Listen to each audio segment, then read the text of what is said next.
জয় গুরু, সুপ্রভাত, হরি ওম। ওম অখণ্ড সংহিতা বা অখণ্ড মণ্ডলেশ্বর শ্রী শ্রীমৎ স্বামী স্বরূপানন্দ পরমহংসদেবের অমৃতময় উপদেশবাণী, দ্বিতীয় খণ্ড। নামের অর্থ। শ্রীযুক্ত স্বর প্রশ্নের উত্তরে শ্রী শ্রী বাবামুনি বলিলেন, নামের নিগূঢ় অর্থ নিজে সাধন করে বুঝে নিতে হয়। শব্দ থাকলেই তার একটা অর্থ থাকে, কিন্তু এই অর্থ দ্বিবিধ।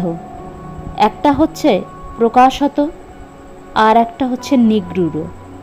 শব্দে মনঃসন্নিবেশ করলেই প্রত্যেক শব্দেরই সাধারণ অর্থ ধরা যায়, কিন্তু নিগূঢ় অর্থ বুঝতে হলে ওই সঙ্গে সাধন করতে হয়।